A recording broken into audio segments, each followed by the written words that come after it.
Solicitamos la inaplicación del artículo 33 del Código Tributario, sosteniendo que las deudas tributarias relativas al impuesto a la renta de los ejercicios 2000 y 2001 contienen intereses moratorios que vulneran los derechos constitucionales a ser juzgados en un plazo razonable, así como también con el principio de no confiscatoriedad. Queremos discutir netamente lo que son los intereses de dichas deudas sin evadir lo que vendría a ser el capital de tales, ya que éstas se encuentran netamente ligadas al capital, es decir, que el monto del capital va a dirigir directamente al monto de los intereses. Así como cuestionamos a la Administración tributaria nos haya impuesto el cobro de los intereses moratorios durante el periodo de impugnación de la deuda tributaria, considerando que esto es un actuar completamente lesivo al principio de razonabilidad. Consideremos que no hemos cometido ningún tipo de actuar que provoque la dilación de este proceso. Consideremos también que la demora con estas demandas ha generado una gran amenaza para nuestro patrimonio, considerando que ha transcurrido más de 7 años para la resolución del Tribunal Fiscal.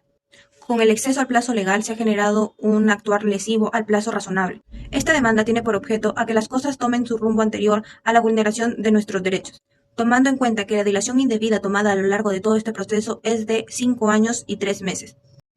Cuestionamos el cobro de sus intereses moratorios, de manera específica el cálculo de los intereses moratorios realizados desde el 28 de diciembre de 2011 hasta el 20 de agosto de 2013. En tal sentido, se vulnera el derecho al debido procedimiento por haberse inobservado el principio de razonabilidad.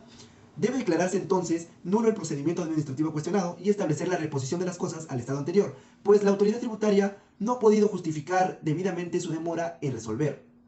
Asimismo, la recurrente interpuso un recurso de agravio constitucional contra la decisión de la CUEM, pero no resulta una exigencia aplicable al caso que se presenta, pues no se discute el monto de la deuda tributaria o de los intereses, sino más bien el cobro desproporcionado de estos mismos. Alegamos entonces que se ha interpuesto este amparo porque asumió que el daño podría ser irreparable. En la misma línea, solicitamos la inaplicación del artículo 33 del Código Tributario, pues cuestiona la no suspensión del cómputo de intereses moratorios que se produciría en la liquidación de la deuda tributaria relativa al impuesto a la renta en los ejercicios 2000 y 2001. Por último, la demora indebida de la Administración en tramitar el procedimiento contencioso tributario dio consecuencia a un incremento exagerado de los intereses moratorios e intereses capitalizados, que resulta irrazonable y desproporcionado, infringiendo de esta manera el principio de no confiscatoriedad, pues al haberse incluido la acumulación de intereses en el periodo posterior al vencimiento de los plazos legales, se resolvió los recursos administrativos, siendo de esta manera vulnerable.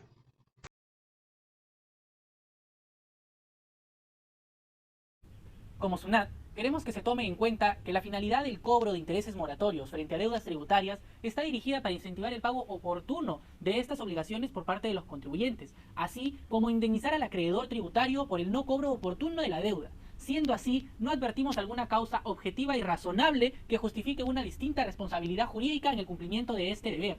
La distinta naturaleza jurídica de los contribuyentes, ya sea persona natural o persona jurídica, así como el destino o uso económico que puedan dar al monto que adeudan a la administración tributaria, resultan criterios irrelevantes para el tratamiento diferenciado en el cobro de intereses moratorios a los contribuyentes. Resolvemos en un plazo máximo de 9 meses lo siguiente.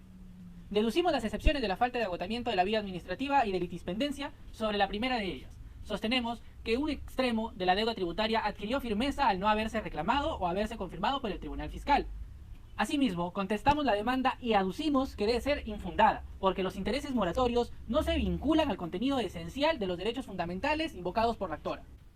Pretendemos que el pronunciamiento contenga lo siguiente: que se reconozca la deducción de la provisión de las cuentas de cobranza dudosa en el ejercicio 2000 y 2001, se reconozca la deducción de los gastos de alquiler de pequeños espacios, se reconozca también el tratamiento tributario aplicado a la operación de transferencia de un bloque patrimonial a favor de Telefónica Móviles SAC, se reconozca la deducción a la porción de los gastos administrativos generales que fueron asignados al costo de los activos.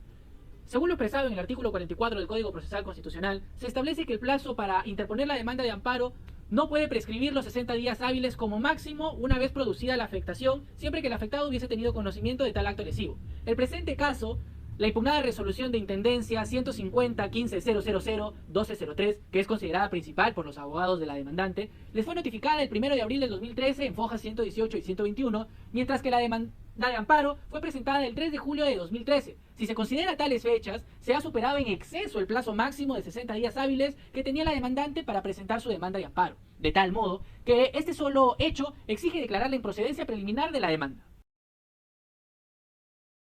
Yo, como Procurador Público adjunto a cargo de los asuntos judiciales del Ministerio de Economía y Finanzas, en representación del Tribunal Fiscal, deduzco las excepciones de la falta de agotamiento de la vía previa e incompetencia.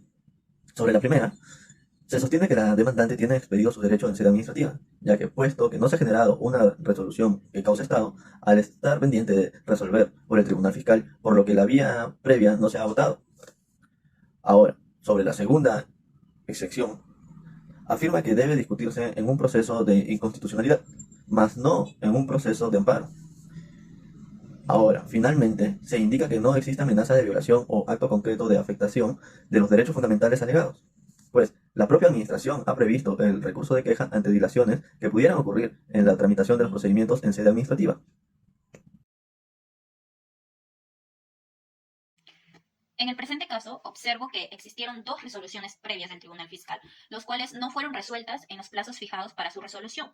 Por tanto, exigir el agotamiento de la vía en la situación del caso de autos no hubiera significado igualmente la suspensión de cobros de intereses moratorios. Por ende, considero que se configura el supuesto en el artículo 46, inciso 2 del Código Procesal Constitucional, pues por esperar el agotamiento de la vía previa, la agresión pudo devenir en irreparable.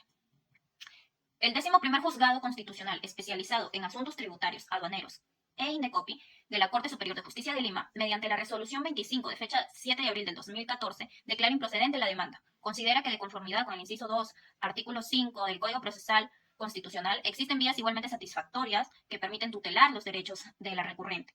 De igual manera, aduce que se ha incurrido en la causal de improcedencia prevista en el artículo 5, inciso 3 del Código Procesal Constitucional, porque la deuda tributaria ha sido cuestionada en un proceso contencioso administrativo y declara nula la resolución apelada de fecha 7 de abril del 2014. En consecuencia, ordena que el juzgado se pronuncie expresamente resolviendo la excepción de falta de agotamiento de la vía administrativa y que continúe el proceso de acuerdo con su naturaleza.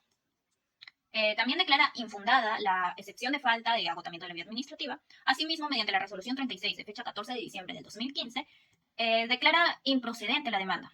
Argumenta que al no ser posible determinar el monto total, tampoco es posible determinar los intereses moratorios y por ello no se aprecia una posible amenaza o afectación directa a los derechos fundamentales alegados.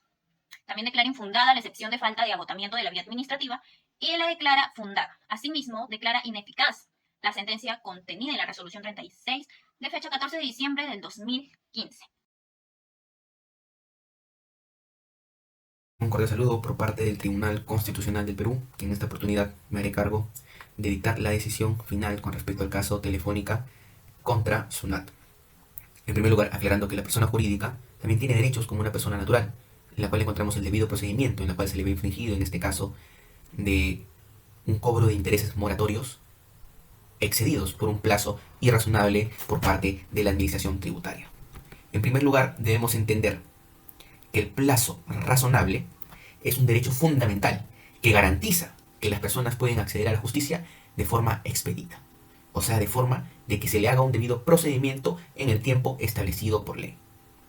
Entendemos que por la parte demandada, que es SUNAT, no hubo un plazo razonable, ya que había unos plazos legales que establecían un procedimiento contencioso tributario que aún se encuentra en lo que es Telefónica, como es en el caso de recurso de apelación.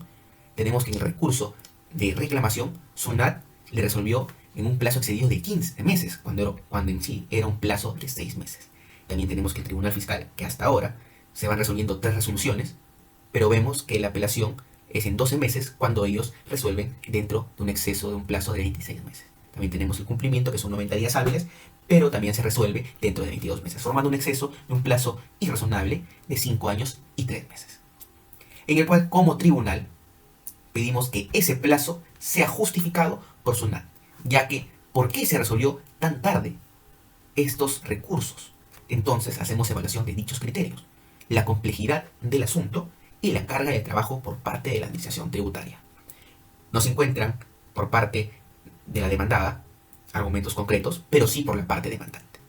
Entonces, como Tribunal Constitucional, hemos decidido declarar fundada la demanda de amparo, ya que se acredita, bajo argumentos de la recurrente, que se le ve afectado el principio de razonabilidad y del derecho al plazo razonable.